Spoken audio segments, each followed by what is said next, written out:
Welcome back to 99 TV health. ఎందుకు welcome back అంటున్నానంటే I'm welcoming back our most favourite and most beautiful doctor శిల్పి Reddy ma'am. మొన్న మనం చేసిన ఇంటరాక్టివ్ సెషన్ మామూలుగా వెళ్ళలేదు ఆడియన్స్లోకి, and we all have become your fans. You should also take up motivational speaking as your parallel career. Thank you so much. Thank you ma'am. కౌన్సిలింగ్కి వచ్చే women అందరికీ, మెన్కి, ఫ్యామిలీస్కి మీరు ఫుల్ ఫ్లెడ్జ్డ్గా ఇవ్వాలి. టు బీ మదర్స్ నేను రోజు చేసే పనే అది. అలా ఈ మధ్య కాలంలో మ్యామ్ మీకు వచ్చినటువంటి ఒక difficult case, because that can be a lesson for all of us. So please share. బేసిక్గా ఆబ్స్టెట్రిక్స్ ప్రాక్టీస్ చేస్తాం కదా, డెలివరీస్ అంటేనే చాలా రిస్కీ సిచ్యువేషన్స్ ఉంటాయి. అందులోనూ ఈ మధ్య కాలంలో చాలా మట్టుకు ఏమనుకుంటారంటే మాది నార్మల్ వెయిట్ అనుకుంటారు.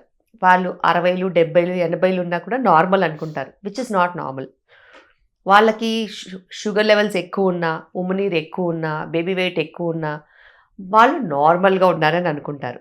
సో బేసిక్గా మేము ఎక్స్ప్రెస్ చేసి వాళ్ళకి నీది రిస్క్ కేసు అని చెప్పినా కూడా మేము నడుచుకుంటూ వచ్చాము, మేము డెలివరీ అవ్వడానికి వచ్చాము, మాకు ఇలా ప్రాబ్లం ఎందుకు అయింది అని అనుకుంటారు. కానీ ఆబ్స్టెట్రిక్స్ అనే ఈ సముద్రంలో ప్రాబ్లమ్స్ ఎప్పుడైనా రావచ్చు. ప్రెగ్నెన్సీ వచ్చిన దగ్గర నుంచి మిస్క్యారేజ్ అయ్యే ఛాన్స్ ఉంటుంది, సర్వైకల్ ఇన్కాంపిటెన్స్ ఉండే ఛాన్స్ ఉంటుంది, ప్రీటర్మ్ డెలివరీ అయ్యే ఛాన్స్ ఉంటుంది. చిన్న యూరిన్ ఇన్ఫెక్షనే అనుకుంటాం, యూరిన్ ఇన్ఫెక్షన్ దానికెందుకు పుప్పన్నే అనుకుంటాం, తర్వాత తీసుకుందాం అనుకుంటాం. కానీ జస్ట్ కేరీస్ కూడా ఇన్ఫెక్షన్ స్ప్రెడ్ చేసి ప్రీటర్మ్ డెలివరీస్ అయ్యే ఛాన్సెస్ ఉంటాయి. జనాలకు తెలీదు, because they are not aware. అందుకే ప్రెగ్నెన్సీలో డెంటల్ చెకప్కి వెళ్ళండో అని మేము ఎందుకు మొత్తుకుంటాము? ఆ డిపార్ట్మెంట్ ప్రమోట్ చేయడానికి కాదు. మీకు చిన్న కేరీస్ ఉన్నా కూడా అది సెప్సిస్ కింద మారి ప్రెగ్నెన్సీలో ఇమ్యూనిటీ తక్కువ ఉంటుంది కదా. అటు యూరిన్ ఇన్ఫెక్షన్ అయినా, చిన్న వెజనల్ ఇన్ఫెక్షన్ అయినా మళ్ళీ రికరెంట్గా వచ్చే ఛాన్స్ ఉంటాయి. ఎందుకంటే షుగర్స్ కొంచెం హై ఉన్న కండిషన్, ఇన్సులిన్ రెసిస్టెన్స్ ఉన్న కండిషన్ కాబట్టి మీకు ఏదైనా త్వరగా ఎఫెక్ట్ అయ్యే ఛాన్స్ ఉంటుంది. అందుకే ఇమ్యూనిటీ మెయింటైన్ చేసుకోమని చెప్తాం. విటమిన్ సి, చిన్న ఉసిరికాయ, ఆమ్లా క్యాండీ ఇలాంటివి తీసుకోమని చెప్తాము. So that vitamin C immunity ఇస్తుంది. కాబట్టి డైటరీ సప్లిమెంట్స్ చూసుకోమంటాము. ఏది పడితే అది తినొద్దంటాము. లైఫ్ స్టైల్ మెయింటైన్ చేసుకోమంటాం. ఎందుకంటే ప్రాబ్లం రావడానికి ఒక క్షణం చాలు, పైకి కిందికి అతలాకుతలం అయిపోద్ది. అండ్ పుట్టే బేబీస్ ఎందుకు ఏడవరో, ఎందుకు డెలివరీస్లో బ్లీడింగ్ అవుతుందో రిస్క్ ఫ్యాక్టర్స్ ఉన్న వాళ్ళకు ఉంటాయి. రిస్క్ ఫ్యాక్టర్స్ లేని వాళ్ళకు కూడా అప్పుడప్పుడు అధిక రక్తస్రావం అనేది జరుగుతుంది. రీజన్ ఎక్స్ప్లెయిన్ చేయలేం. కానీ ఒక ఇన్స్టిట్యూట్లో ఉన్నప్పుడు నీకు ఓవర్ బ్లీడింగ్ సమస్య అయ్యింది, నీ లాస్ట్ డెలివరీ 2.5 kg బేబీ ఉండొచ్చు, ఈ డెలివరీ 3.5 kg బేబీ ఉండొచ్చు. కానీ 2.5 kg బేబీ అప్పుడు నీకు బ్లీడింగ్ ఎక్కువ అవ్వాలని రూల్ లేదు. కానీ 3.5 kg బేబీ డెలివరీ అవుతే నీకు ఓవర్ బ్లీడింగ్ ఛాన్స్ ఉంటుంది. దాన్ని పోస్ట్ పార్టమ్ హెమరేజ్ అంటాం. పోస్ట్ పార్టమ్ హెమరేజ్ కనుక మనకి తగులుకున్నట్టు అవుతే యూట్రస్ కాంట్రాక్ట్ అవ్వనంత సేపు బ్లీడింగ్ పోతానే ఉంటుంది. మరి బాడీలో ఉన్న 4.5 లీటర్ల బ్లడ్ పోవడానికి ఎంత టైం పడుతుంది? మనం ఎంత బ్లడ్ ఇచ్చినా కూడా వాళ్ళకి బ్లీడింగ్ కంట్రోల్ అయ్యేంత వరకు బ్లీడ్ అవుతూనే ఉంటుంది. అండ్ అది నిమిషాల్లో, క్షణాల్లో చేయాల్సిన ట్రీట్మెంట్స్, ఎన్ని ట్రీట్మెంట్స్ చేసినా కూడా కంటిన్యూస్గా బ్లీడింగ్ అరెస్ట్ కాకపోతే, which is a normal phenomena that should happen. కానీ ఓవర్ డిస్టెండెడ్ యూట్రస్, ఉమ్మనీరు ఎక్కువైపోయి హైపర్ డిస్టెండెడ్ యూట్రస్ కాంట్రాక్ట్ అవ్వడానికి టైం తీసుకుంటుంది, అప్పుడప్పుడు కాంట్రాక్ట్ అవ్వదు. అలాంటి సమయాల్లో మనం ఎమర్జెన్సీలో కొన్ని సర్జరీస్, కొన్ని టెక్నిక్స్ వాడుకుని, కొన్ని డిపార్ట్మెంట్స్ని కోఆర్డినేట్ చేసుకుని బ్లడ్ బ్యాంక్లో నుంచి లీటర్లు బ్లడ్ పెట్టుకోవాల్సిన అవసరాలు కూడా ఉంటాయి. కానీ ఇది అంతా అర్థం చేసుకోకుండా మూర్ఖంగా చాలా ఆర్గ్యూ చేస్తారు. ఆర్గ్యూ చేయడం ఏంటి, మాకు సవాళ్ళు, మా పేషెంట్కి ఏమన్నా అయితే మేము మొత్తం ధ్వంసం చేసేస్తాము, అది చేస్తాం, ఇన్ని ఊర్లో నుంచి మనుషులు వచ్చి కొట్టేస్తారు, చంపేస్తారు, తినేస్తారు అనేసి డైలాగులు వేయడము. అటు మేము లైఫ్ సేవింగ్ ప్రొసీజర్స్ చేస్తుంటే రికమెండేషన్ కాల్స్ ఏమైంది, ఎందుకు అని. ప్రాణాపాయ స్థితిలో పేషెంట్ ఉంటే, ప్రాణం కాపాడడానికి డాక్టర్ ఉంటే, ప్రాణం కాపాడే పద్ధతిలో అన్నిట్లో మేము టీంని ఇన్వాల్వ్ చేస్తూ ఉంటే నానా రచ్చా చేసేవాళ్ళు రచ్చా చేస్తూనే ఉంటారు. బట్ అప్పుడు కూడా how can you keep your cool ma'am, which is almost impossible for a common. It is impossible, but వాళ్ళంతా ఎడ్యుకేటెడ్ కాదు. నీ ఎడ్యుకేషన్ నీకేమిచ్చింది? నీ ఎడ్యుకేషన్ నువ్వు వాళ్ళు క్వశ్చన్ వేస్తే నువ్వు సమాధానం చేసే స్పిరిట్ నీకు ఇచ్చింది. వాళ్ళు ఏదైనా క్వశ్చన్ చేసినప్పుడు నువ్వు చెప్పగలిగా. వాళ్ళు అడ్డదిడ్డంగా క్వశ్చన్ చేస్తే నువ్వు కామ్గా ఉండాలి, ఎందుకంటే వాళ్ళ పెయిన్ మాట్లాడుతుంది. కానీ ఒక డాక్టర్ లైఫ్ ఎంత కష్టం చేశారంటే జనాలు, చాలామంది డాక్టర్గా ప్రాక్టీస్ చేయడం కంటే బిజినెస్ చేసుకోవడం ఇంపార్టెంట్ అని వెళ్ళిపోతారు. కానీ సమాజానికి లాస్ అది. ఒక డాక్టర్, వర్క్ వచ్చిన డాక్టర్, చేతి పని వచ్చిన సర్జన్ పని మానేస్తే సర్జన్కి నష్టం కాదు. ఎందుకంటే ఇంత ఇంటెలిజెన్సు, ఇంత వర్క్, ఇంత హార్డ్ వర్క్ ఇందులో పెడితే వేరే దేంట్లోనైనా పెట్టుకోవచ్చు. It is never about money, it is about doing what you know. ఒక ప్యాషన్ కింద చేస్తాం కాబట్టి ఎవరు ఎన్ని మాట్లాడినా, ఎంత తిట్టినా, సోషల్ మీడియాలో ఎంత వాగినా, ఎంత నెగటివ్గా చేసినా పొద్దున్న తెల్లారితే మళ్ళీ వెళ్ళి చేయాల్సింది డెలివరీసే, పొద్దున్న తెల్లారితే చూడాల్సిన పేషెంట్సే. ఎవ్వరూ కావాలని చేయరు. ఒకటి గుర్తుపెట్టుకోవాలి, ఎవ్వరూ కావాలని చేయరు. టైం బ్యాడ్ ఉంటే అలా నడుస్తూ ఉంటుంది. మనం ఏం చెయ్యాలి అనేది మనం చెయ్యాలి. Wonderful ma'am. పుట్టే బేబీస్ సడన్గా ఏడుపు ఆపేయటం, వాళ్ళకి కొన్ని నియోనేటల్ ప్రొసీజర్స్ అంటారు కదా, అది చేసినప్పుడు ఏడుపు స్టార్ట్ చేయడం, ఇవన్నీ కూడా మామూలుగా సోషల్ మీడియాలో ఇప్పుడు వెళ్తున్న వీడియోస్, అండ్ మేము కూడా చూసాం, ఫ్రెండ్స్ కేసులో చూసి తెలుసుకున్నాం. అట్లాంటి డిఫికల్ట్ కేసు కూడా మీకు వచ్చిన సందర్భాలు ఉన్నాయా? నేను అందరి పేషెంట్స్కు చెప్తూ ఉంటాను, ఒక బేబీ ఏడవలేదు అంటే చాలా కారణాలు ఉంటాయి. ఎందుకంటే ఇప్పుడున్న పరిస్థితుల్లో మనం ఏం తింటున్నాం, మన చుట్టూ పొల్యూషన్ ఎంత ఉంది, మన చుట్టూ కాలుష్యంతో పాటు ప్లాసెంటా, అంటే ప్లాసెంటా అనేది ఒక బేబీకి ఒక హార్ట్ లాంటిది. అంటే ప్లాసెంటాలో నుంచే బ్లడ్ సప్లై వెళ్తుంది కదా. మన హార్ట్లో ఎలా కొవ్వు పేరుకుపోతుందో అట్లాగే ప్లాసెంటాలో కూడా కొన్ని టాక్సిన్స్ వల్ల, కొన్ని హై కార్బ్ ఫుడ్ వల్ల ఆ కొవ్వు అనేది పేరుకుపోతుంది, క్యాల్సిఫైడ్ అయిపోతాయి, మెచ్యూర్ అయిపోతాయి, దాని ఫంక్షన్ సరిగ్గా ఉండదు, బ్లడ్ ఫ్లో పారామీటర్స్ కూడా మారిపోతూ ఉంటాయి. ఇవన్నిటిని గమనించుకుని మనం ప్రాక్టీస్ చేసుకుంటూ ఉండాలి. ఎన్ని గమనించుకున్నా కూడా అన్నోన్ ఫ్యాక్టర్స్ కొన్ని ఉంటాయి. ఆ అన్నోన్ ఫ్యాక్టర్స్ ఎక్కువైనప్పుడు పుట్టిన బేబీస్ ఏడవరు. ఓకే, అది బ్లడ్ సప్లై అందకనా, లేకపోతే ఆక్సిజన్ అందకనా, లేకపోతే కార్బన్ డైఆక్సైడ్ బ్లడ్ లెవెల్స్ ఎక్కువయ్యా, లేకపోతే బ్లడ్ సప్లై ఆగిపోయా, లేకపోతే పేగు టైట్ అయిపోయా, లేకపోతే ఏదైనా జెనెటిక్ ప్రాబ్లం ఉందా, ఎయిర్వే అబ్స్ట్రక్షన్ ఉందా, హార్ట్లో అడల్ట్ సర్క్యులేషన్ ఓపెన్ అవ్వాల్సింది ఓపెన్ అవ్వలేదా, లంగ్లో నీరు వచ్చేసిందా, బేబీ మోషన్ లోపట్నే ఎప్పుడో 2-3 వారాల ముందు పీల్చేసేసి మోషన్ అలా ఉండిపోయిందా. ఎందుకంటే బేబీకి లంగ్లో మోషన్ ఉంటే కూడా ఏమీ తెలియదు, ఎందుకంటే పేగులోంచి కదా న్యూట్రిషన్ పోతుంది. డెలివరీ అయ్యేంత వరకు బేబీ బాగానే ఉంటుంది. ఓకే, డెలివరీ అయిన తర్వాత ఊపిరి తీసుకోదు. సో ఇట్లాంటివి కొన్ని వేలల్లో సినారియోస్ ఉంటాయి. ఈ సినారియోస్ ఏవి మనకి కాకుండా మన బేబీ ఏడ్చి మన చేతిలో వస్తుందంటే అది నిజంగానే ప్రకృతి సెట్ చేసిన ఫినామినా. కానీ 100% ఆఫ్ ద టైమ్స్ ఇది అవ్వదు. 1% ఏదో ఒక ప్రాబ్లం జరుగుతుంది. ఆ ప్రాబ్లంకి కారణం తెలుసుకోవడానికి కొన్ని రోజులు పడుతుంది, కొన్ని నెలలు కూడా పడుతుంది. అప్పుడప్పుడు రోజుల్లో తెలియని విషయాలు మేము బేబీని అటాప్సీ పంపిస్తే, బేబీ చనిపోయి ఒకవేళ బేబీ అటాప్సీ పంపిస్తే 3 నెలల తర్వాత తెలుస్తుంది. కానీ అది మనకి నెక్స్ట్ ప్రెగ్నెన్సీ ప్లానింగ్లో ఉపయోగపడుతుంది. ఓకే, చాలాసార్లు పేషెంట్ అటెండర్స్ గొడవ చేసి ఆ బేబీని ఎటువంటి ఎవాల్యుయేషన్కి అందకుండా తీసుకెళ్ళిపోతారు. మరి వాళ్ళ నెక్స్ట్ ప్రెగ్నెన్సీ ఏంటిది? సో ఎప్పుడైనా కానీ ఏదన్నా ప్రాబ్లం ఎదుర్కొంటే ఎందుకు, ఏమిటి, ఎలా, దాన్ని మళ్ళీ రాకుండా ఎలా చూడాలి, దాన్ని మనం ఎలా విశ్లేషించాలి. ప్రాబ్లమ్స్ అన్ని చోట్ల వస్తాయి. రోడ్ అవతల వెళ్తే యాక్సిడెంట్లు అవుతాయి. ఎవరిని అడుగుతాం చెప్పండి, ఎవరిని అడుగుతాం? ఏదన్నా యాక్సిడెంట్ రిలేటెడ్ డెత్ అవుతే నువ్వు ఆ కారు మ్యానుఫ్యాక్చరర్కి వెళ్ళి కోర్టులో కేసేస్తావా? నువ్వు డిఫెక్టివ్ పీస్ ఇచ్చావు, నాకు యాక్సిడెంట్ అయితే నేను చనిపోయాను అనేసి. No, it depends on what speed you go, what speed the other person is coming, and which direction you are hitting each other. So అలాగే ఆబ్స్టెట్రిక్స్లో కూడా ఉంటాయి, యాక్సిడెంట్స్ అని ఎక్కడైనా ఉంటాయి. And babies, very particularly babies are very notorious. ఒక రోజు నేను స్కాన్ చేస్తుంటే ఇలాగే లేబర్ ప్రోగ్రెస్ అవుతుంది, ఇంకొక గంటలో డెలివరీ అవుతుంది అనగా మేము జస్ట్ స్కాన్ చెక్ చేసుకుంటాం, ఎందుకైనా మంచిదని చెప్పి చెక్ చేస్తాం.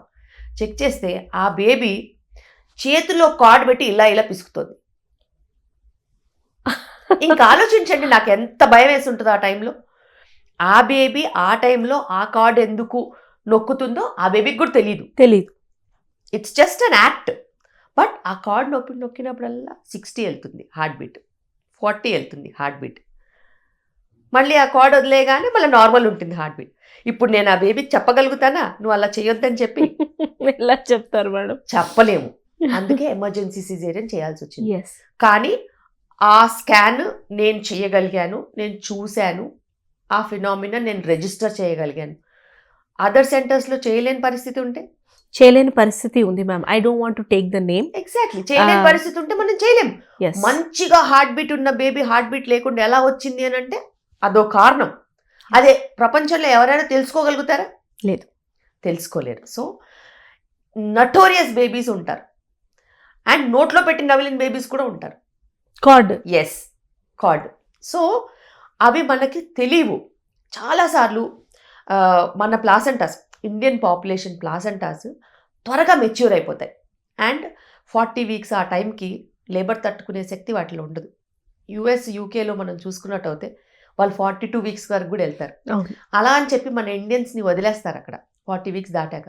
చాలాసార్లు లోపల బేబీ చనిపోయి మూమెంట్స్ లేవని వెళ్తే, oh your baby is no more, I'm very sorry, you can get back to home, come when the labour begins అని చెప్పి పంపించేస్తారు. మ్యామ్ ఇక్కడ ఒక పాజ్, అలైవ్ లేని బేబీకి కూడా లేబర్ వచ్చే ఛాన్స్ ఉందా న్యాచురల్గా? వాళ్ళు ఏదైనా చేసి మెడిసిన్ ఏదైనా పెట్టి లేబర్లో రండి యాక్టివ్గా అని చెప్పి పంపిస్తారు. ఓకే. సో అలాంటప్పుడు ఎవరు రెస్పాన్సిబుల్? సో ఇవన్నీ కూడా over a period of time అర్థమవుతాయి, and over a period of time మనకి తెలుస్తూ ఉంటాయి. అంత మంచిగా ఉంది అని అనుకుంటే కొన్ని క్లాటింగ్ డిజార్డర్స్ ఉంటాయి. జనరల్ పాపులేషన్లో క్లాటింగ్ డిజార్డర్స్ మనం ఏమి చెక్ చేయమే, చెక్ చేయ అసలు అవసరమే లేదు. కానీ హార్ట్ బీట్ ఆగిపోయిన బేబీస్ ఏమైనా ఉంటే వాళ్ళకి మనం తర్వాత ఇవాల్యుయేషన్లో క్లాటింగ్ డిజార్డర్స్ ఉన్నాయా అని చెక్ చేస్తే antiphospholipid antibody, anticardiolipid antibody, protein C, protein S, factor 8 deficiencies ఇవన్నీ ఉంటాయి. వీటిల్లో క్లాట్ ఫామ్ అవుతుంది. ఆ క్లాట్ వెళ్ళి బేబీ సర్క్యులేషన్ని ఆపేస్తుంది. సో ఆ సర్క్యులేషన్లో 7th మంత్ ఆపొచ్చు, 5th మంత్ ఆపొచ్చు, 9th మంత్లో ఆపొచ్చు, డెలివరీ టైంలో కూడా ఆపొచ్చు. ఆ టెస్ట్ రిపోర్ట్స్ రావడానికి 4 వారాలు పడుతుంది. మరి నువ్వు డెలివరీ అయిన తర్వాత 4 వారాలు ఓపిక పట్టి ఆ టెస్ట్ చేయించుకుంటే నీకు ఆ రిపోర్ట్ వస్తుంది. అప్పుడు నీ బేబీతో అలా ఎందుకైందో తెలుస్తుంది. ఆ 4 వారాలు ఆ డాక్టర్ని ఎంత తిడతారు, ఎంత డిఫేమ్ చేస్తారు, ఎంత హరాస్ చేస్తారు, ఎంత పబ్లిక్గా తీసుకెళ్ళి ప్రతి ప్లాట్ఫామ్లో అడ్డగోలు మెసేజ్లు పెడతారు. మరి అది డాక్టర్ తప్ప? లేదు, we have trusted, unfortunately this has happened అని ఎవరు అనరు. వాళ్ళ వల్లే, ఆ ఫలానా వ్యక్తి వల్లే వీఆర్ ఫేసింగ్ ద సిచ్యువేషన్ అని చెప్పి ఓపెన్ ప్లాట్ఫామ్లో they just defame. I understand they are going through the pain and all, but then ఆ విక్టిమ్స్ కన్నా కూడా చుట్టూ ఉన్న వాళ్ళు ఎక్కువగా ఇన్స్టిగేట్ చేస్తారు. ఎప్పుడైనా చెకప్స్కి హస్బెండ్ వైఫ్ ఇద్దరు వస్తారు, ఎప్పుడన్నా ఒకసారి పేరెంట్స్ వస్తారు. పేరెంట్స్ వాళ్ళ ఉన్న పరిస్థితులే వాళ్ళకి గుర్తుంటాయి. ఇప్పుడు ఇంత హై రిస్క్ సిచ్యువేషన్స్ ఉన్నాయి, వీళ్ళు బయట ఫుడ్స్ తింటున్నారు, బ్లడ్ సర్క్యులేషన్ సరిగ్గా లేవు, కోమార్బిడిటీస్, బీపీలు, షుగర్లు, దాని తర్వాత ఒబేసిటీలు, థాలసీమియా లాంటి ప్రాబ్లమ్స్, ఇవన్నీ అన్నీ రిస్కీ ఫ్యాక్టర్సే. వీటన్నిటిలో కూడా క్లాట్ ఫార్మేషన్ ఎక్కువ ఉంటుంది. సో ఇలాంటి ప్రాబ్లమ్స్ ఉన్నాయి అని వాళ్ళకి అసలు ఏమీ తెలీదు. వాళ్ళకి ఏం తెలుసు, పన్నెంటి బిడ్డ ఇంటికి తీసుకెళ్ళలేదని ఒకటే తెలుసు. సో దాన్ని మనని పక్కాగా టార్గెట్ చేసే తిడతా ఉంటారు. రీజన్స్ తర్వాత తెలుస్తాయి. కానీ ఇదే పద్ధతిగా ప్రాబ్లమ్స్ వచ్చిన వాళ్ళు మేము నెక్స్ట్ ఏం చేయాలని అడుగుతారు. నెక్స్ట్ ఏం చేయాలి ఉన్నారు. నెక్స్ట్ ఏం అంతెందుకు, లాస్ట్ వీక్ కూడా మాకు ఇబ్బంది అయింది ఒక పేషెంట్కి. అంతా బాగుంది, లేబర్లో ఉంది, తను లేబర్లో ఉంది, హస్బెండ్ పక్కనే ఉన్నాడు, లేబర్ నడుస్తోంది, మానిటరింగ్ చేస్తున్నాం. మేము 2 ఫింగర్సే ఓపెన్ అయింది, 2 ఫింగర్స్ ఓపెన్ అయింది. సరే లేబర్ పెయిన్స్ వస్తున్నాయని చెప్పేసి అడ్మిట్ చేసాం. 2 ఫింగర్స్ ఓపెన్ అయింది, వాటర్ బ్రేక్ కూడా అవ్వలేదు, చిన్న బౌట్ ఆఫ్ బ్లీడింగ్ అయిందని క్లోజ్ మానిటరింగ్ చేసి హార్ట్ బీట్ నడుస్తుంది. వాళ్ళ హస్బెండ్ని అలౌ చేస్తాం కాబట్టి అక్కడే కూర్చున్నారు. హార్ట్ బీట్ సడన్గా డ్రాప్ అయింది. సడన్గా డ్రాప్ అయితే మా డాక్టర్ వచ్చి చూసి హార్ట్ బీట్ డ్రాప్ అయింది, ఎమర్జెన్సీలో మనం తీసుకుందామంటే హస్బెండ్ అంటున్నా లేదండి ఇప్పటిదాకా నార్మలే ఉందంటే, ఇప్పటిదాకా నార్మల్ ఉండడం వేరు, ఇప్పుడు డౌన్ అవ్వడం వేరు. తనకి కొంచెం బ్లీడింగ్ కూడా అయ్యింది, లేకపోతే మిగతాదంతా బాగానే ఉంది, తీసుకుందామని చెప్పి ఎమర్జెన్సీలో సెక్షన్ చేసినా కూడా ఆ బేబీ డిస్ట్రెస్ వచ్చి బతకలేదు. కానీ వాళ్ళు ఎందుకంటే అక్కడే ఉన్నారు కాబట్టి, చూశారు కాబట్టి, నెక్స్ట్ ఏం చేయాలండి, నెక్స్ట్ ప్రెగ్నెన్సీకి మేము ఏం చేయాలి, ఎలా జాగ్రత్త తీసుకోవాలి, నెక్స్ట్ మా ఇవాల్యుయేషన్స్ ఏంటి, what is that we can do for the next pregnancy అని అడిగి తెలుసుకుని ఆ బేబీని టెస్టింగ్కి పంపించి వాళ్ళ బ్లడ్ టెస్ట్లు ఏం చేయాలో కూడా తెలుసుకుని వెళ్ళారు. ఇక్కడ మీరు డిస్ట్రెస్ అన్న ఒక పదం వాడారు మ్యామ్. లేబర్లో ఉన్నప్పుడు మదర్తో పాటు బేబీ కూడా అదే ఈక్వల్ లేబర్ ఫేస్ అవుతారు అని అంటారు. Is it true?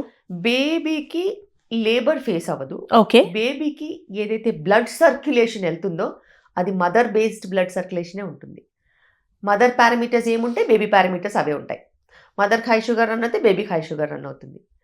మదర్ అరుపులు కేకలు గోల చేసి డిస్ట్రెస్ తెచ్చుకొని ఫుడ్ తినకుండా హైడ్రేషన్ లేకుండా హైపర్ వెంటిలేట్ అయిపోయి గొడవ చేసి గోల చేసేసేసి అటు ఇటు తిరుగుతూ ఉంటే ఈమె బాడీలో కార్బన్ డైఆక్సైడ్ ఉంటుంది, బేబీ బాడీలో కూడా కార్బన్ డైఆక్సైడ్ ఉంటుంది. ఓకే. అండ్ కొన్నిసార్లు ఏంటంటే వాళ్ళు ఒకటి అనుకుని వస్తారు, దానికోసమే చూస్తూ ఉంటారు.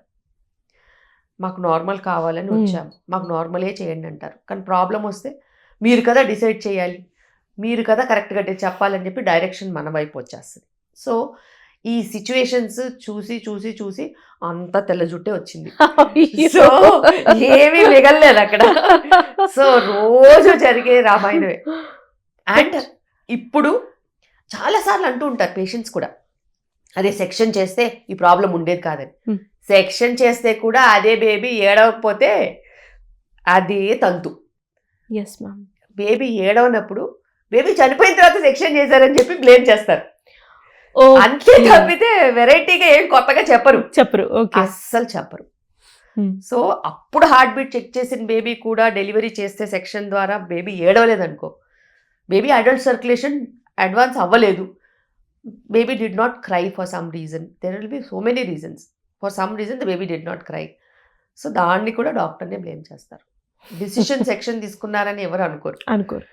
సో అంత అన్ని రకాలుగా డిఫరెంట్ మైండ్ సెట్స్తో పాపులేషన్ని చూసి కొన్నిసార్లు ఆర్గ్యూ చేయాలనిపిస్తే చేస్తాము, లేకపోతే సైలెంట్గా ఉంటాం. Time will decide and time will show అనేసి వింటాం.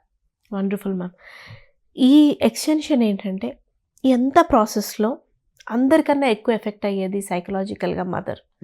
If a mother is expecting ఒక ఎక్స్పెక్టేషను, ఎవ్రీ మూమెంట్ ఆ బేబీతో బతకడం, బాగుండే హెల్దీ బేబీ వచ్చి మదర్ అండ్ బేబీ ఫైన్ ఉంటే okay, that is again post partum ఉంటుంది, దట్ ఈస్ సపరేట్.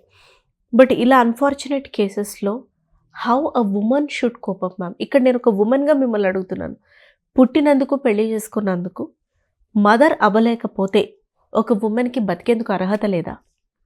బేసిక్గా life is beyond children, beyond anything. And కష్ట నష్టాలు వస్తాయి. ఎప్పుడు అంటారు మనం అదర్ దాంట్లో, నేను ఫర్ ఎగ్జాంపుల్ చెప్తున్నాను, కొన్ని కమ్యూనిటీస్లో బడీ జాన్ అచ్చా హైనా అంటారు. అంటే మదర్ బాగుందా, మదర్ బాగుంటే మళ్ళా పిల్లల్ని కంటది, ప్రాబ్లం లేదు. బడీ జాన్ అంటే మదర్ మంచిగా ఉందా అని అడుగుతారు. ఎప్పుడైనా గుర్తుపెట్టుకోండి, మదర్ మంచిగా ఉండి స్టేబుల్గా ఉండి ఫిజికల్గా మెంటల్గా స్ట్రాంగ్గా ఉంటే children will follow through. And నీ చుట్టుపక్కల వాళ్ళు నిన్ను పుల్ చేయొద్దు. నీకు ఇలా అయింది, నువ్వు ఇక్కడికి వచ్చావు, నువ్వు అక్కడికి వెళ్ళావు, నేను అక్కడ చెప్తే అక్కడ చేయలేదు, ఇక్కడికి వస్తే ఇక్కడ రాలేదు, నువ్వు అనుకుని వచ్చావు, నువ్వు కావాలని వచ్చావు, నువ్వు అనుభవించు, నీకు ఇలా అయింది, ఇలా చెప్పేవాళ్ళు ఆమె నాశనాన్ని కోరుకునేవాళ్ళే. ఎస్, నీ వల్ల వంశం నిలబడలేదు, శ్రీమంతాలు చేసాం, బూడిదలో పోసిన పన్నీర్ అయింది, ఇలా. సో ఆడవాళ్ళకి శత్రువు అన్నట్టు ప్రపంచం అంతా అప్పుడు తెలుస్తుంది యాక్చువల్గా నీకు సపోర్ట్ చేసేవాళ్ళు ఎవరని. ఓకే, ఒకవేళ నిజంగా ఏదైనా మిస్హ్యాప్ ఒక ఉమెన్తో అవుతే నువ్వు నెక్స్ట్ ఏం చేయాలో చెప్పగలగాలి. ఫస్ట్ నువ్వు రికవర్ అవ్వు, నువ్వు నీ మెడికేషన్స్ టైంకి తీసుకో, నువ్వు ప్రోటీన్ డైట్ తీసుకో, నువ్వు ఫర్దర్గా రికవర్ అవుతే లెస్ దెన్ 1 yearలో మళ్ళీ నువ్వు కన్సీవ్ అవ్వచ్చు. Is it possible ma'am? అంటే మీరు యాజ్ అ డాక్టర్ ఒక 1 year డెలివరీ అయిన తర్వాత ఒక 1 year 2 years ఎన్ని years break is okay At అంటారు. least 1 year of break is ideal if it is a cesarean. If it is a normal delivery, even 6 months is also fine. You have to recover physically, mentally, emotionally and financially also. Okay. So, వాళ్ళకి ఆ target ఇవ్వాలి, వాళ్ళకి right direction ఇవ్వాలి. నువ్వు correct విషయం చెప్పాలి. ఈ baby life కాదు, నీకు నెక్స్ట్ బేబీ వచ్చేయడానికి నువ్వు ఏం చేయాలి. ఫస్ట్ నువ్వు ఆరోగ్యం చూసుకోవాలి, నువ్వు టైంకి మెడిసిన్ తీసుకోవాలి, టైంకి ఫుడ్ తీసుకోవాలి, ఆలోచించకుండా నిద్రపోవాలి. ఎక్కువ బాధాకరమైన సంఘటనలు గుర్తుకొచ్చి బాధ అనిపిస్తుంటే హెల్ప్ తీసుకో. You will have right psychological help, counselling చేసుకో. దాని తర్వాత అక్కడి నుంచి బయటపడి నీ హెల్త్ నువ్వు మంచిగా అవుతే definitely you can have another child. పాతకాలంలో 10 మంది పిల్లలు పుట్టేవాళ్ళు, అందులో ఒకలో ఇద్దరు అసలు బతికేవాళ్లే కాదు. దాని తర్వాత ఒకలో ఇద్దరు ఏదైనా చిన్న చిన్న డిజీజెస్తో చనిపోయేవాళ్ళు. తర్వాత తీరా చూస్తే ఎంతమంది ఉండేవాళ్ళు, 2-3 బతికేవాళ్ళు. ఎందుకంటే that was the pattern at that time. అలాంటి ప్యాటర్న్ చూసిన వాళ్ళు కూడా వీళ్ళని రికవర్ అవనివ్వట్లేదు. రికవర్ ఎమోషనల్ గా చంపేస్తున్నారు ma'am, psychologically emotional they are killing. అంటే అసలు why the for what we have got married, or ఎందుకు ఇదేనా ఇంతేనా అని వీళ్ళ డిసిషన్ ని వీళ్ళు కాన్స్టెంట్ గా బ్లేమ్ చేస్తున్నారు. అంత బ్లేమ్ చేసినప్పుడు పేషెంట్ అయినా కానీ సైకలాజికల్గా డ్రెయిన్ అవుట్ అయిపోవడము, హస్బెండ్ అయినా వైఫ్ అయినా కానీ వాళ్ళ అటెండర్స్ చెప్పింది వినడము, వాళ్ళ ధోరణితోనే మాట్లాడడము, వీళ్ళ డిసిషన్ రాంగ్ అని వీళ్ళు మళ్ళా రీకన్సిడర్ చేసుకోవడము, ఇలా జరుగుతూ ఉంటాయి. Yes ma'am. సి సెక్షన్ తర్వాత సర్టన్ కాంప్లికేషన్స్ వస్తాయి. నార్మల్ తర్వాత చాలా ఈజీగా ఉంటుంది లైఫ్. నాకు లైఫ్ లాంగ్ బ్యాక్ పెయిన్ ఉండడానికి సి సెక్షనే కారణం, నా బేబీకి ఆటిజం ఉండడానికి సి సెక్షనే కారణం, వాళ్ళు మందబుద్ధి అవ్వడానికి నార్మల్ డెలివరీ కారణం, గట్టిగా లాగారు డాక్టర్ వజైనా నుంచి.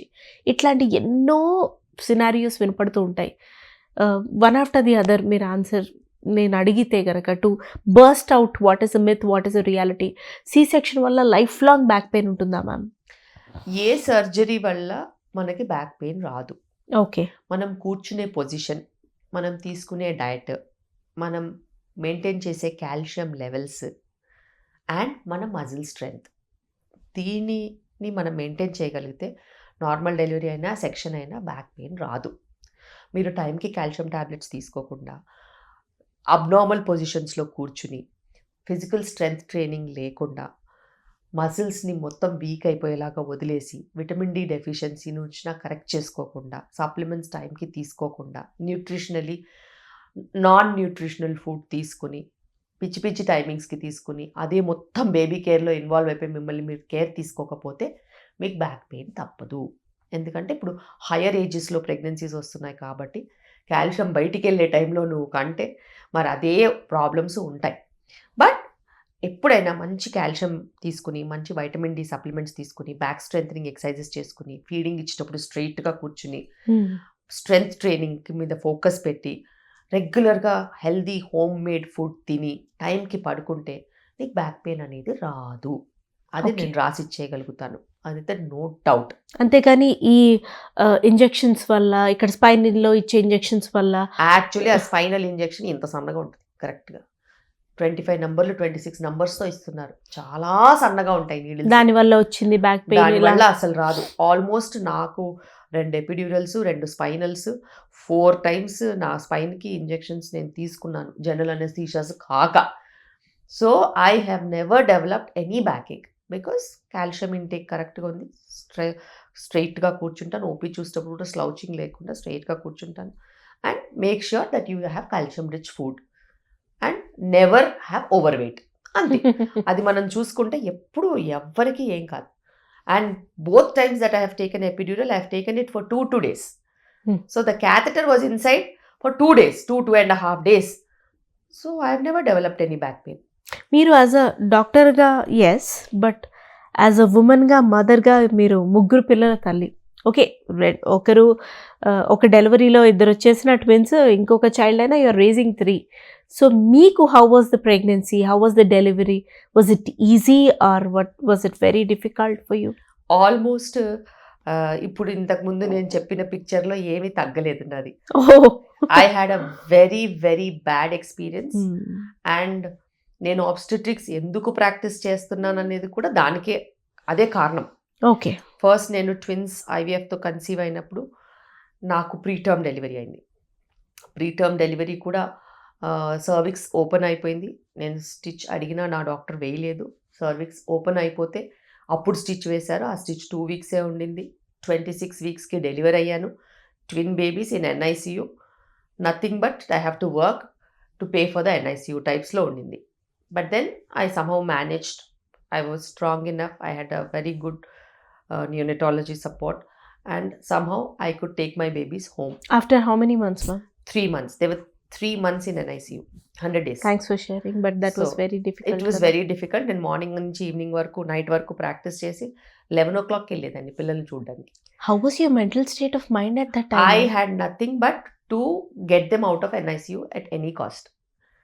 So I had to work very hard, and I had to take care of my health, diet. I had to see so many patients.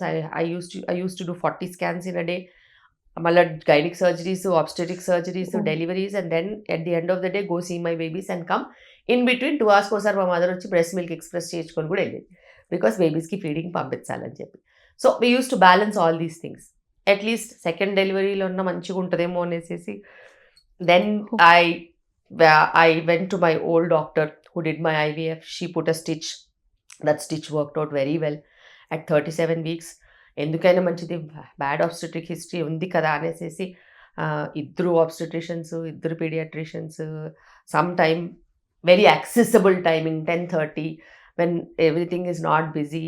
ఒక డే మేము డెలివరీకి పెట్టుకుంటే my baby was delivered but with no cry. This is a cesarean delivery, that too 37 weeks, steroid covered, everything done for an obstetrician who was a lead consultant with 2 more consultants, 2 more pediatricians, but there was no cry. There was a difficult delivery, extraction, and there was no cry.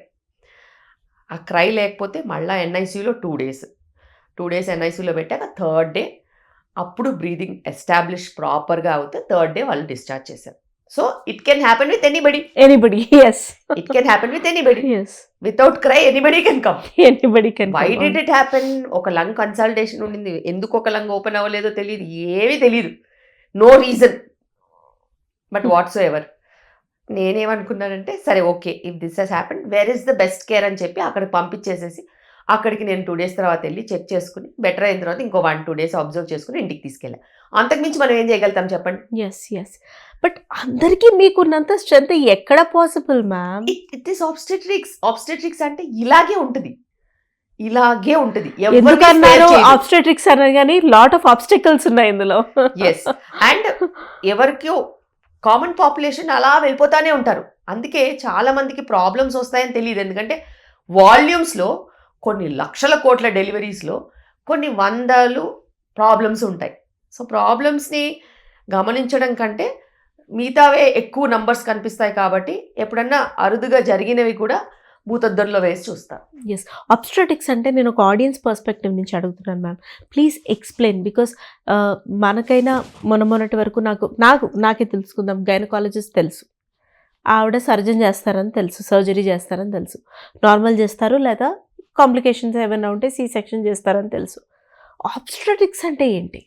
బేసిక్గా we are specialist in obstetrics and gynaecology. Okay, ఇది ఆడవాళ్ళకి సంబంధించిన subject.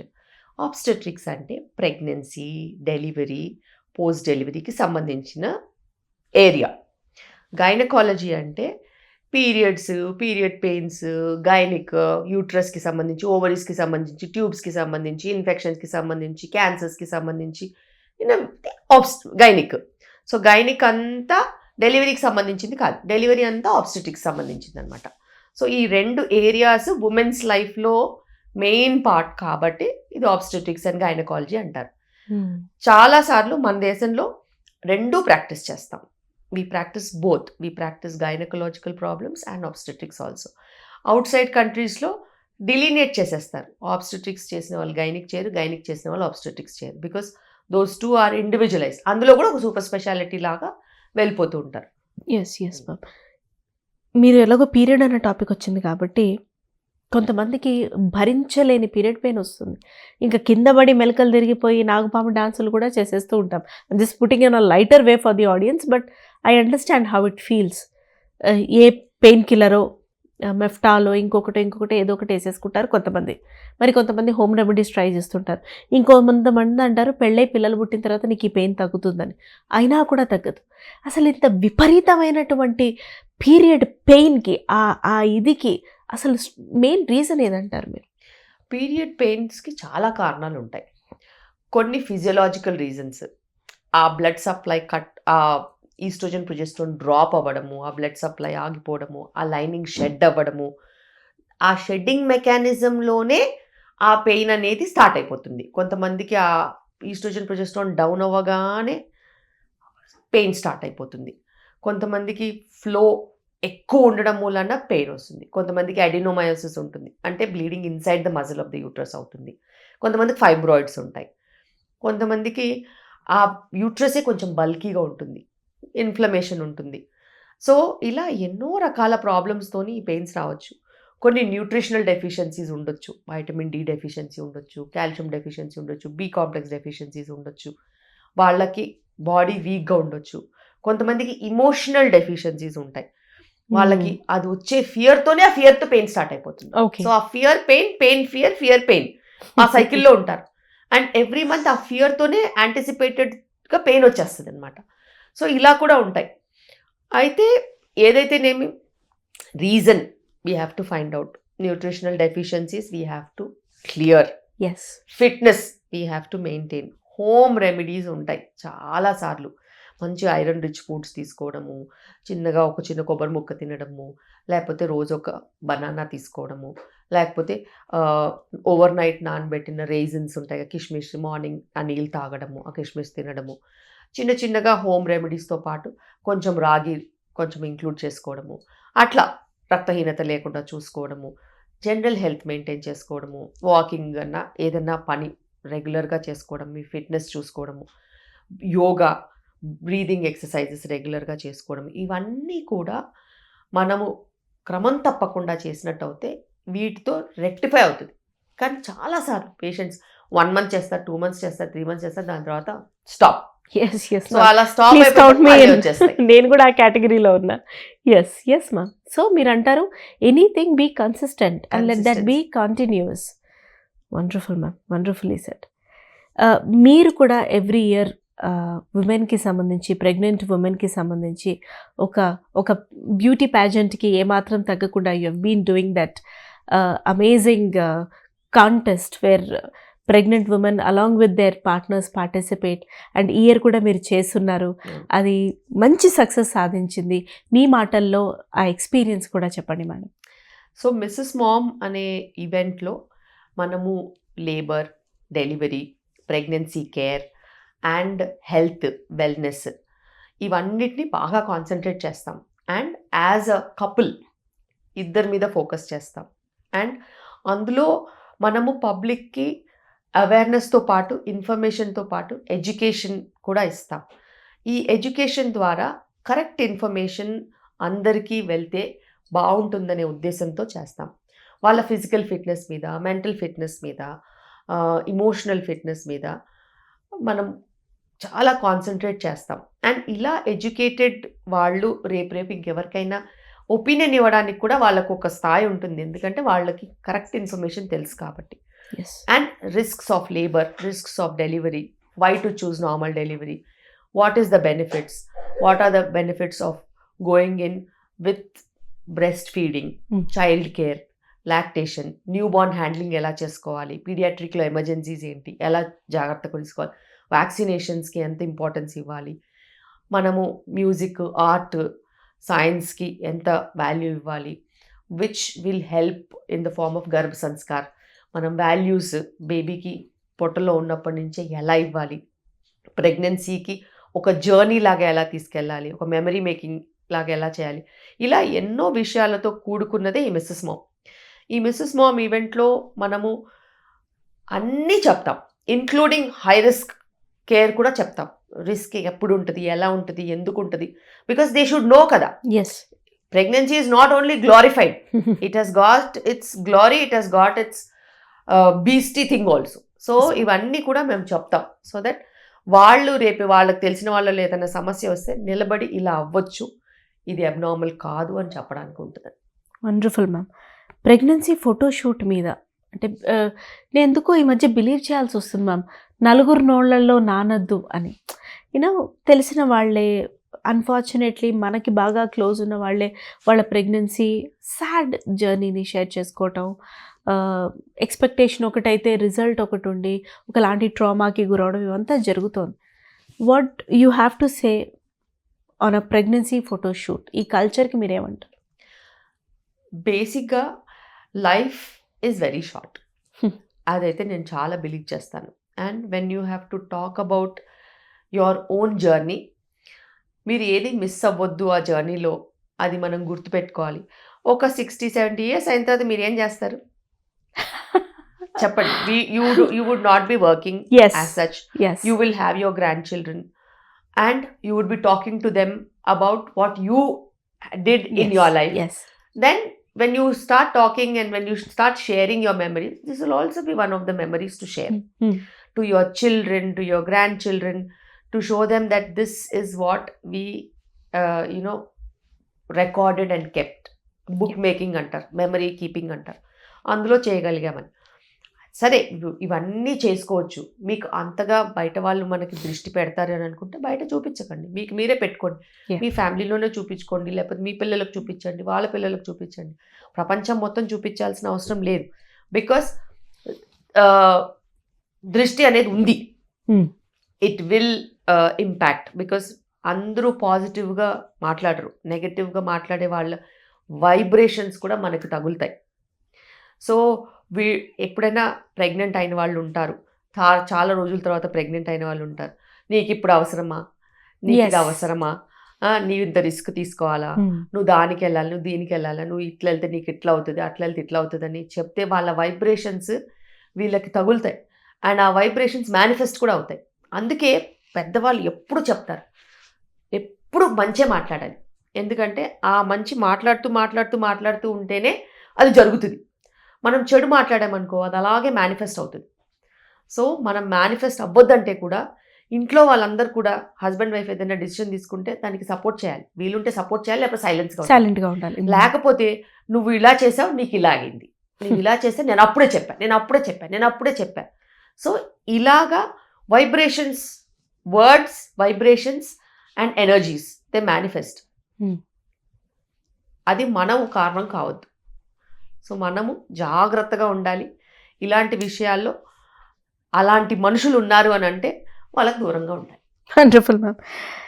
ఇది నేను దీనికి related question నేను అడుగుతా, దానికంటే ముందు ఇంకొక క్వశ్చన్ నన్ను పాపప్ చేసేస్తుంది. I wanted to ask, twin pregnancies మీద, being mom of twin babies, what you have to say ma'am? How it is raising twins అనేది ఒక క్వశ్చన్ అయితే, how it is being pregnant, ఆ జర్నీ, ఆ delivery, how was that? So నేను ఎప్పుడు అందరికీ చెప్తూ ఉంటాను, వీలైతే సింగిల్టన్నే కనండి, ట్విన్స్ మట్టుకు వద్దు అని చెప్తూ ఉంటాను. ఓకే. బికాస్ చూసే వాళ్ళకి చాలా మంచిగా అనిపిస్తుంది, but it is really difficult. ఎందుకంటానంటే మెడికలీ ఆల్సో ట్విన్స్లో రిస్క్ ఎక్కువ ఉంటుంది. అది మిస్క్యారేజ్కి రిస్క్ ఎక్కువ ఉంటుంది, ప్రీటర్మ్ డెలివరీకి రిస్క్ ఎక్కువ ఉంటుంది. ఒక బేబీ ఎక్కువ తక్కువ గ్రో అయ్యే ఛాన్స్ ఉంటుంది, అవి అతుక్కుని ఉండే ఛాన్సెస్ ఉంటాయి. ఒక బ్లడ్ సప్లై ఎక్కువైపోయి ఒక బ్లడ్ సప్లై తక్కువైపోయే ఛాన్స్ ఉంటుంది, కాంప్లికేషన్స్ ఉంటాయి. ప్రీటర్మ్ డెలివరీ, వాటర్ బ్రేక్ అయ్యే ఛాన్స్, ఆపరేటివ్ ఇంటర్వెన్షన్స్, ఇవన్నీ ఎక్కువ ఉండే ఛాన్సెస్ ఉంటాయి. ఆబ్స్టెట్రిక్స్ ఎట్లాగో చాలా చూసుకుంటూ బిక్కు అనుకుంటూ ఉండే జర్నీ ఉంటుంది, అది తప్పదు. బికాస్ ఇట్ ఇస్ ట్విన్స్ కాబట్టి ఎక్స్ట్రా కేర్ ఉండాలి. న్యూట్రిషనల్ వైజ్గా కూడా మీ బాడీ షేప్తో సహా అంతా మారిపోతూ ఉంటుంది. ఎక్కడికక్కడ చాలా మార్పులు చేర్పులు ఉంటాయి ట్విన్స్కి. సింగిల్టన్ కంటే ట్విన్స్కి ఖచ్చితంగా డిఫరెన్స్ ఉంటుంది అండ్ రిస్క్ ఎక్కువ ఉంటుంది. ఓకే. ఇది ప్రెగ్నెన్సీ వరకు. డెలివరీలో కూడా అధిక రక్తస్రావం అయ్యే ఛాన్సెస్ ఉంటాయి. బేబీ డెలివరీస్లో ప్రాబ్లమ్స్ ఉండే ఛాన్స్ ఉంటుంది, ఎందుకంటే అన్నీ అలా చేతిలో వచ్చేవిగా. ఆ బేబీస్ ఎక్కడెక్కడో పక్కన తిరిగిపోయి ఉంటాయి. అప్పుడప్పుడు ఇలా చేయి బయటకు వచ్చేస్తుంది, అప్పుడప్పుడు ఒక కాలు బయటకు వచ్చేస్తుంది. డెలివరీ చేయడం కూడా extraction of twins is also difficult. అందుకే నేను ఎప్పుడు చెప్తుంటాను, ఫస్ట్ బేబీ డౌన్ ఉంటే నేను నార్మల్ డెలివరీ చేసుకుంటాను, బికాస్ అవి పద్ధతిగా స్లోగా చేసుకోగలుగుతాను. సెక్షన్ చేసేటప్పుడు ఠకమని డెలివరీ అయిపోతాయి కదా, అదేమో యూట్రస్ కాంట్రాక్ట్ అవ్వదు అంత ఫాస్ట్గా. నార్మల్ డెలివరీలో అలా కాదు కదా, ఫస్ట్ బేబీ డెలివరీ అయినా కొన్ని మినిట్స్కి సెకండ్ బేబీ వచ్చి డెలివరీ అవుతుంది. ఆలోపు యూట్రస్ అది ష్రింక్ అవుతూ ఉంటుంది, ఇట్ విల్ గెట్ అకామిడేటెడ్, మనకు టైం ఇస్తుంది. సెక్షన్స్లో బ్యాక్ టు బ్యాక్ డెలివరీస్ అవి అది ఫ్లాబీగా ఉండి విపరీతంగా బ్లడ్ లాస్ కూడా అయ్యే ఛాన్స్ ఉంటుంది. అవన్నీ ఎవరికి తెలియదు, వాళ్ళు ఏమనుకుంటారంటే అబ్బా మంచిగా ప్యాక్ చేసి 2 బేబీస్ చేతిలో ఇచ్చారనుకుంటారు. బట్ నో, ట్విన్ డెలివరీస్లో maternal blood loss, even death అయ్యే ఛాన్సెస్ ఉంటాయి మదర్కి. అన్ని కౌన్సిలింగ్ షీట్లో రాసున్నా కానీ వాళ్ళు చదవరు, ఏదన్నా ప్రాబ్లం వస్తే మీరు చెప్పలేదంటారు. But that risk is there. PPH is 10 times more in risk than general population. Blood loss, raktahinata, mother getting back to normal is all too much. And twin responsibility is double. Yes. Feeding kaina, care kaina. You won't believe twins ki 5 members కావాలి mother కాకుండా, చూసుకోవడానికి, పెంచడానికి, వాళ్ళకి help చేయడానికి. ఎందుకంటే ఒక బేబీకి 2 మనుషులు చాలు. హస్బెండ్ వైఫ్ ఉంటే హాయిగా బేబీ మదర్ కానప్పుడు ఫాదర్ చూసుకోవచ్చు, ఫాదర్ కానప్పుడు మదర్ చూసుకోవచ్చు. అలా కాదు, ట్విన్స్కి ఇద్దరికి ఒకేసారి కేర్ అవసరం ఉంటుంది. కాబట్టి mother will get exhausted giving feeding and taking care of other things. There should be 5 people to take care of twins, because morning and night కూడా ఉంటుంది కాబట్టి. So it is so it's a very very very traumatic journey అంటారు. How many years you faced, ma'am, that journey? No, it's a constant thing. అంటే మనం చిన్నగా ఉన్నప్పుడు చిన్న problems like feeding, దాని తర్వాత changing clothes, taking care of their, దాని తర్వాత దేర్ ఫుడ్, ఇవన్నీ ఉంటాయి. వాళ్ళని ఏడవకుండా ఇవన్నీ చూసుకోవడము, ఇవన్నీ ఉంటాయి. కొంచెం పెద్దగా అవుతుంటే ఇద్దరు స్కూల్కి వెళ్ళడము, ఇద్దరిని రెడీ చేసుకోవడము, ఇద్దరికి ఫీడింగ్ చూసుకోవడం, ఇద్దరిని టైంకి పడుకోబెట్టుకోవడము, ఇద్దరికి సిక్ అవుతుంది అది చూసుకోవడం, ఇవన్నీ ఉంటాయి. మళ్ళీ కొంచెం పెరిగిన తర్వాత ఇద్దరు డిఫరెంట్ పీపుల్, ఆ డిఫరెంట్ పర్సనాలిటీస్ని అర్థం చేసుకోవడము, వాళ్ళకి అనుగుణంగా బిహేవ్ చేయడము, వాళ్ళు కొట్టుకోకుండా చూసుకోవడము, ఒకరు ఎక్కువ ఒకరు తక్కువ అనుకోకుండా మేనేజ్ చేయడము. ఫ్యామిలీలో కూడా ఒకరికొకరు సపోర్ట్ చేస్తారు, ఇంకోళ్ళు సపోర్ట్ చేస్తారు, అలా కాకుండా చూసుకోవడము. ఒకరిని తిడుతూ ఉంటారు, ఒకరిని పొగుడుతూ ఉంటారు, అలా కూడా కాకుండా ఉండడము. సో ఇలాంటివి ఎన్నో ఉంటాయి. And it's an ongoing race. And any time with singleton కంటే ట్విన్స్ కి double the expenditure. And you have to meet with expenditures also. And unavoidable expenditures ఉంటాయి. స్కూల్ ఫీజులు అయినా డబల్ ఉంటుంది, గ్రాసరీస్ అయినా, ఏదైనా, వాట్ యూ టేక్ క్లోత్స్ అయినా, anything including diapers, చిన్నగా చెప్తున్నాను, including everything is double. So it is again pretty much expensive in this world. To take care of that expense for a middle class family is too costly. చాలాసార్లు ఫ్యాన్సీగా అడుగుతూ ఉంటారు, మాకు twins అయితే ఒకేసారి అయిపోద్ది కదా అని. మీరు మీద కల్లో కూడా అలా అనుకోకండి, మెల్లిగా కనండి, లేకపోతే కనకండి. But it's a difficult journey. కానీ కొంతమంది చాలా ప్రీషియస్గా అన్ని ప్రపంచంలో అన్నీ ఉంటాయి వాళ్ళ దగ్గర, పిల్లలు తప్పితే. అలాంటి వాళ్ళకి ట్విన్స్ ఇచ్చారనుకో, వాళ్ళు దాంట్లోనే మొత్తం లీనమైపోయి వాళ్ళ ఎఫర్ట్ అంతా ఆ 2 బేబీస్ మీదే చూపిస్తూ ఉంటారు. అలాంటి సిచ్యువేషన్స్ అందరికీ ఉండవు కదా. ప్రిపేర్డ్నెస్ కానీ, విల్లింగ్నెస్ కానీ, వెయిటింగ్ కానీ, అదంతా అందరికీ ఉండదు. So journey becomes very upsetting. Mothers చాలా మందికి డిప్రెషన్ ఉంటుంది, ఆ నిద్ర లేకుండా చాలా రోజులు అయిపోయేసరికి they go in to mental illnesses and all that. And emotional bonding between the couple also goes for a toss, and lot of separation issues happen because of lot of engagement that is needed with the twins. So అట్లాంటివి కూడా చాలా ఉంటాయి. Yes ma'am, ఇందాక మీరు మాట్లాడుతున్నప్పుడు manifestation అన్న ఇది use చేశారు. సో ప్రెగ్నెన్సీ దగ్గర నుంచి డెలివరీ అయిన తర్వాత కూడా ఈ మేనిఫెస్టేషన్ టాక్స్, ఇది పిల్లల హెల్త్ మీద, వాళ్ళ అప్బ్రింగింగ్ మీద, మదర్ ఇది మీద, అంటే మదర్ ఒక మంచి కోరుకుంటే చైల్డ్కి అది మంచి అవడం, మదర్ హరిబరిగా అమ్మో వీడు ఏమైపోతాడో, తనేమైపోతుందో, జలుబు వచ్చింది ఇంకా హాస్పిటల్లో అడ్మిట్ కొంచెం యాంగ్షియస్ మదర్స్ కూడా ఉంటారు కదా, వాళ్ళ ఇది పిల్లల దాకా ఎంతవరకు చేరుతుంది? అండ్ ఆల్సో ఇలా అఫర్మేషన్స్ వల్ల, పాజిటివిటీ వల్ల బతకదు అనుకున్న చైల్డ్ కూడా మిరాక్యులస్గా బతికినది మీ జర్నీలో చూసారా? నేను 100% చూశాను అండ్ ఐ బిలీవ్ దట్. ఎందుకంటే 25 ఏళ్ల నా ప్రాక్టీస్లో నేను నేర్చుకున్నది అది one of the strong factor. ఒక పేషెంట్ తన ఓన్ మైండ్ సంకల్పంతో నా బేబీకి ఏమీ లేదు, నా బేబీ నార్మల్ అని డిసైడ్ అయిందనుకో, అబ్నార్మల్ బేబీ కూడా నార్మల్ కిందనే పుడుతుంది. అంతుంది. అండ్ ఒక పేషెంట్ నాకు ఈ మధ్య కాలంలోనే ఒక 6-7 మంత్స్ బ్యాక్ ఆమెకి ఎవరో చెప్పారు, నీ ఏజ్కి డౌన్ సిండ్రోమ్ బేబీ వస్తారని చెప్పి. నా బేబీ డౌన్సా మీరు చెక్ చేయండి అనేసి మమ్మల్ని ఎంత హరాస్ చేసిందంటే, నీకు ఎందుకు ఇంత ఆబ్సెషన్, నీకు లేదు అని చెప్తుంది, ఎన్టీ స్కాన్ లేదని చెప్తుంది, టిఫా స్కాన్ లేదని చెప్తుంది, నీకు ఎందుకు ఇంత ఆబ్సెషన్ వస్తుందంటే, లేదు నా బేబీ డౌన్స్, నాకు ప్రాబ్లం ఉంది, నాకు అలా అనిపిస్తుంది అని చెప్పి ఆమ్నియోసెంటసిస్ కూడా చేయించుకుంది. ఇవన్నీ చేయించుకున్నా కూడా అందులో ఒక్క ప్రాబ్లం వచ్చింది. అంటే ఈ ఫలానా కార్డియాక్ డిఫెక్ట్ ఉంటే కొంచెం డౌన్ సిండ్రోమ్ వచ్చే ఛాన్స్ ఉంటుంది అని. ఉమెన్ టెస్ట్ చేసుకున్న తర్వాత కూడా she deferred and she got it terminated because she strongly feels that the baby is downs. So అంత మేనిఫెస్టేషన్ ఒకటి, అదర్స్ ఒపీనియన్ క్యారీ చేయడం ఒకటి. సో తను మళ్ళీ ప్రెగ్నెంట్ అవ్వాలి అని అంటే తను అంత పాజిటివ్గా మళ్ళీ ఆలోచించాలి. మళ్ళీ ఇలాంటి సాడిస్ట్ వాళ్ళు ఎవరన్నా వచ్చి ఏదన్నా బ్రెయిన్లో పెట్టేసేస్తే మళ్ళీ అదే ఆలోచన వస్తుంది. అలాంటి వాళ్ళని కూడా చూసాము. అదే విధంగా ఒక ట్విన్ ప్రెగ్నెన్సీ, ఒక బేబీ గ్రో అవ్వట్లేదు, ఒక బేబీ గ్రో అవుతుంది. ఆ మదర్ ఫోకస్ పెట్టి నా అదర్ బేబీ గ్రో అవ్వాలి, ఎట్టి పరిస్థితుల్లో you have to pick up and you have to come into this world అని ఎంత సంకల్పం పెట్టిందో. 2 బేబీస్లో ఆల్మోస్ట్ 1 kg డిఫరెన్స్ ఉన్నప్పటికీను both survived and both are good now and both are of same weight after delivery in couple of years. So అట్లా కూడా ఉంటారు. So అందుకే నేను నా పేషెంట్స్కి ఎప్పుడైనా కానీ ఈ మేనిఫెస్టేషన్ అయినా కానీ, పాజిటివ్ థింకింగ్ అయినా కానీ, ఈ యాక్టివిటీస్లో మేము నేర్పిస్తూ ఉంటాం. అది మ్యూజిక్ సెషన్ అయినా కానీ, మెడిటేషన్ సెషన్ అయినా కానీ, లేకపోతే mandala art and therapies, yoga, Zumba, ఇట్లాంటి కొన్ని సెషన్స్లో at least we reconfirm and retell them again and again that what your thoughts are you manifest. Yes.